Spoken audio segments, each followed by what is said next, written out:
Right now I'm next to Mike Vlasaty, and this guy is a power lifter, super strong, but he's actually one of my friends. That's the most important. This guy is the nicest guy ever. And if any girls out there, I know you're there. Well, I already got one. Never mind, erase that.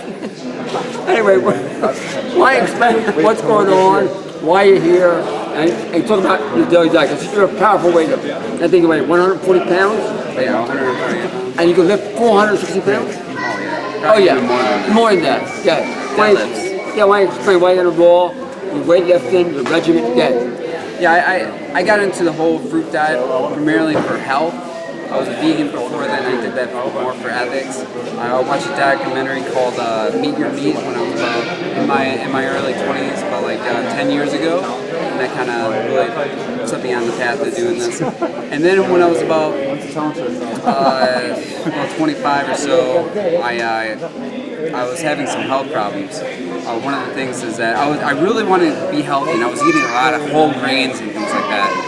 And I found out, so I was eating all these whole grains, particularly this cereal kashi, and all of a sudden I go to the bathroom and I'm like bleeding. Wow. I go to the bathroom. Wow. And not a good thing. No, it was really bad. I'm scared about ruining my pants and everything. Right. So I go to the doctor. I'm freaking out. I'm like, am I dying? Am I gonna have like colon cancer or something? And he said, go home and eat more fiber. Drink a lot more water and stay away from bananas. Stay away from bananas and chocolate. Yeah. Ironically, my mom brought home a chocolate banana cake, and I ate it. So, but I stayed away from bananas after the day after that, and it was just getting worse. I was eating more bowls of the kashi cereal, and it's just getting worse and worse. I was scared of, I was ruining all my pants and everything. I feel bad for all the women out there. Right. Yeah. Yeah, So finally, I just gave up and I just started eating refined grains, and I actually got better. Wow. And then I had they had like a kashi snack bar, and I ate one of those, and then I have it again. I was bleeding rectally. Wow. So, and then another thing that was happening to me health-wise is I had a lot of sinus surgeries, and I went to the best docs in Chicago. Right. And they're like, I had this major surgery done where they went up my nose and burned all these polyps out of my nose. Wow. And I went in there, I went in there again. They're like, well, it's a little inflamed. And I'm like, yeah, nothing changed. And they're like, well, it's a little inflamed. We don't know what's going to go on. So they're like, we could get you for another surgery. We could just, you could go for another surgery. And I was like, I don't think so. And they're like, well, we don't know if it's going to work too. Right. I was like, well, that's silly. I went through 3 sinus surgeries where they knock you out and then they go up your nose and you're burning things. Man, that's why I got my big nose. And and I was like, you know what? I'm gonna try a raw vegan diet. I don't really care how much it costs. And the only time I heard about raw vegan diet was through like recipe books and things like that.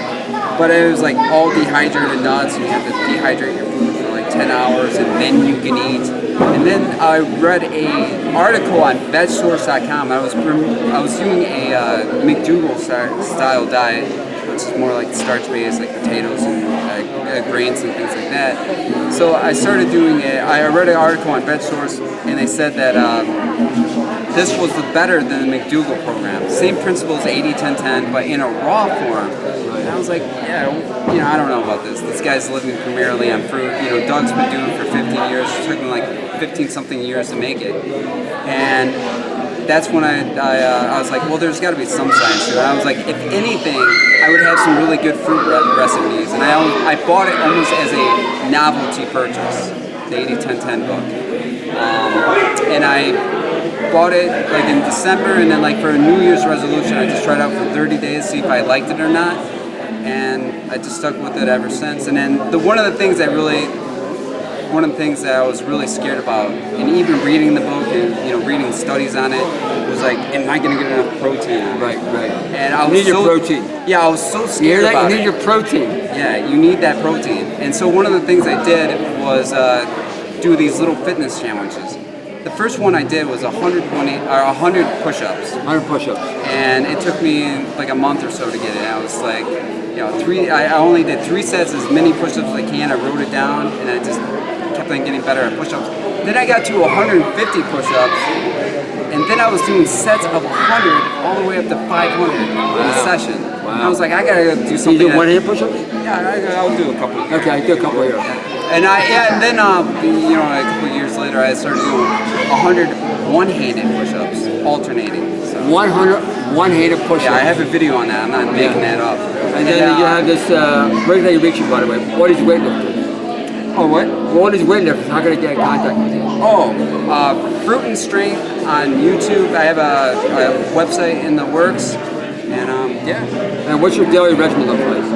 Basically, it's fruit during the day, big salad at night, a little bit of nuts and seeds. Fruit.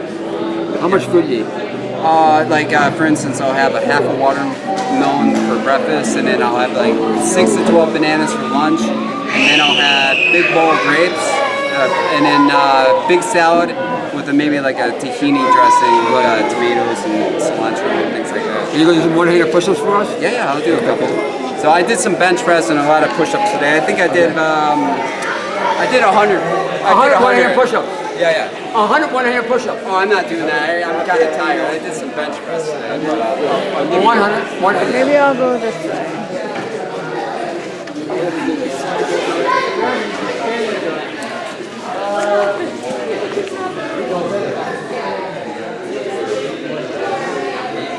I don't know how many that was. 5. Yeah. That's it. I can do it. I can't do it. That's good for the camera. Yeah. Good. I didn't get Anyway, this is live from Woodstock. Mike Vlasaty, one of the strongest guys out there. Check out Fruit and Strength. Fruit and Strength. Have you strong on bananas and watermelon. Bye.